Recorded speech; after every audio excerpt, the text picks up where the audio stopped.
बिस्मिल्लाहिर्रहमानिर्रहीम अस्सलाम वालेकुम रहमतुल्लाह। इस्टेब्लिशमेंट की जानिब से मौजूदा गवर्नमेंट और नून लीग पीपल्स पार्टी को जो सबसे बड़ा टास्क दिया गया था, सबसे बड़ा, देखिए अब ये इनकी मिली भगत, अब इनकी ये एक मुकमका, इनका जो NRO और इनकी जो आपस में एक अंडरस्टैंडिंग थी वो अब खुल के सामने आ रही।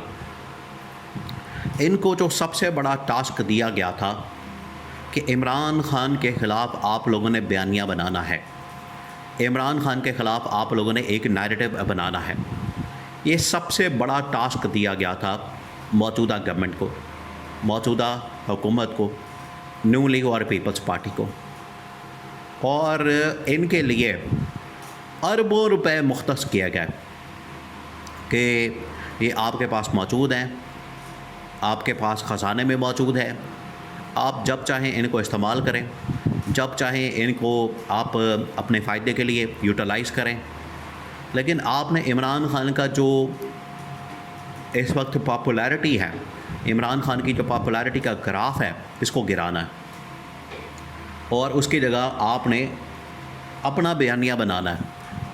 ये इस्टेब्लिशमेंट ने सबसे बड़ा टास्क इनको दिया था, लेकिन मौजूदा हुकूमत नून लीग और पीपल्स पार्टी इसमें बुरी तरह नाकाम हुई। जिस तरह से आज इनकी बदतरीन किस्म की कारकर्दगी सामने आई है और बदतरीन कारकर्दगी का इस वक्त खमियाजा आवाम को भुगतना पड़ा है, बिल्कुल उसी तरीके से इस्टेब्लिशमेंट ने जो इनको टास्क देकर बैठाया, इनको टास्क देकर लाई थी, वो टास्क भी ये पूरा नहीं कर सके और उसकी वजह से इस्टेब्लिशमेंट को बड़ा गुस्सा है।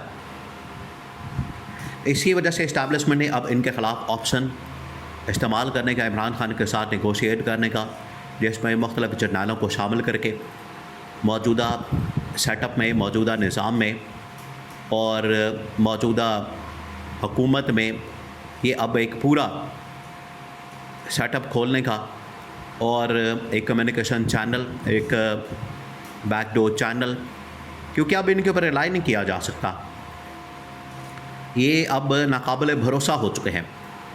इसी वजह से ये चैनल ओपन किया गया। अब इसकी जो बदतरीन कारकर्दगी मौजूदा हुकूमत की, इसकी आप एक मिसाल आप इसको समझें।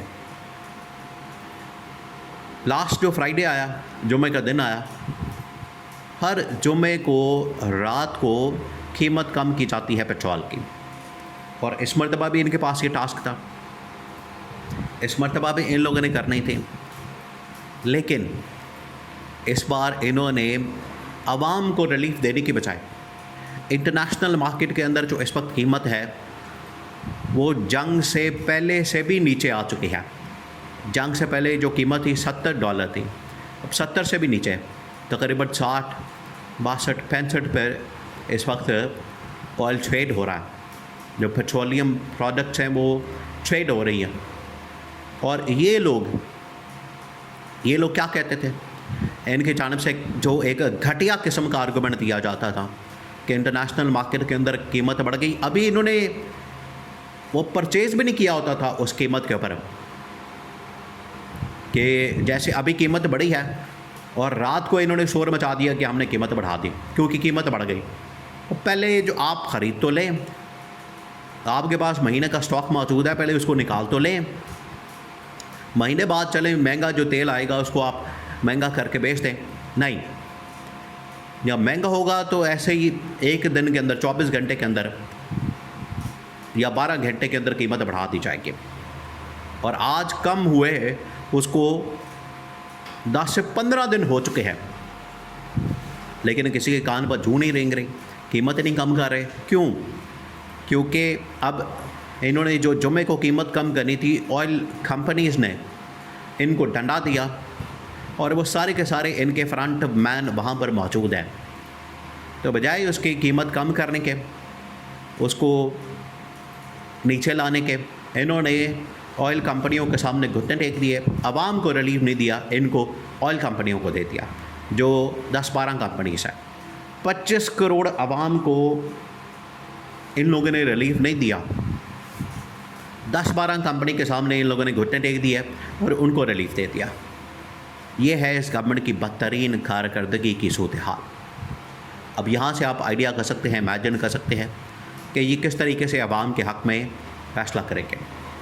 अब जो इस्टेब्लिशमेंट ने इनको टास्क दिया था कि इमरान खान के ख़िलाफ़ बयानिया बनाएं, देखिए बयानिया कैसे बनाया जाता है, आप ज़रा इसके ऊपर गौर करें। बयानिया बनाया जाता है हमेशा कारकर्दगी के ऊपर, परफॉर्मेंस के ऊपर। आपकी कारकर्दगी है, परफॉर्मेंस है, आपने कारकर्दगी दिखानी है, तब आप बयानिया बना लें। अगर आपकी कारकर्दगी नहीं, परफॉर्मेंस नहीं, आपके पल्ले कुछ है नहीं, आप कुछ कर नहीं सकते, आप कारकर्दगी दिखा नहीं सकते, तो फिर ठीक है, फिर आप घर जाएं। फिर आपके पास यहाँ पर रहने का कोई जवाज़ नहीं है। वैसे भी मौजूदा हुकूमत के पास रहने का कोई जवाज़ नहीं, आइनी, कानूनी, अखलाकी। उसकी वजह क्या? उसकी वजह यह है कि इनके पल्ले कुछ नहीं है। ना इनके पास अवामी मैंडेट है, ना इनके पास अवाम की सपोर्ट है, ना अवाम की हिमायत है, ना इनके पास पब्लिक सपोर्ट है। जो इस्टेब्लिशमेंट की सपोर्ट थी थोड़ी बहुत, वो भी फारग हो गई, क्योंकि जो इस्टेब्लिशमेंट ने इनको टास्क दिया ये उसको पूरा नहीं कर सके। तो तमाम की तमाम चीज़ें अब इनके ख़िलाफ़ जा रही, तमाम की तमाम। ये अब अकेले रह गए हैं, फंस गए हैं। अब इनको समझ नहीं आ रही कि क्या करें, जाएं तो जाएं कहाँ, किससे जाके बात करें। इन्होंने जब ये इनको पैगाम मिला कि आपकी गवर्नमेंट को घर भेजा जा रहा है, तो इन्होंने बड़े राब्ते करने की कोशिश की, मुलाकातें करने की कोशिश की। इन्होंने इस्टेब्लिशमेंट के साथ, इस्टेब्लिशमेंट के लोगों के साथ और इस्टेब्लिशमेंट के थ्रू मुख्तलिफ़ शख्सियात के साथ, टॉप लेवल की लीडरशिप के साथ राब्ते करके अपनी गवर्नमेंट को बचाने की कोशिश की। लेकिन अब टाइम ख़त्म हो गया। अब मज़ीद टाइम इनको नहीं दिया जा सकता, मज़ीद एक्सटेंशन इनको नहीं दी जा सकती, मज़ीद वक्त इनको नहीं दिया जा सकता। मज़ीद वक्त देना आवाम के लिए, मुल्क के लिए, रियासत के लिए, पाकिस्तान के लिए नुकसानदेह साबित होगा। इस वजह से वो जो टास्क दिया गया था, इस्टेब्लिशमेंट ने बता दिया इनको कि आप लोगों ने मरवा दिया, वो टास्क आपने पूरा नहीं किया। वो बयानिया जो आपने बनाना था इमरान खान के ख़िलाफ़, वो आप नहीं बना सके। और वो जो कारकर्दगी दिखानी थी, उसके बुनियाद के ऊपर बयानिया बनना था, वो आप कारकर्दगी नहीं दिखा सके। लिहाजा आपकी छुट्टी ही बनती है, आपको रुखसत करना ही बनता है।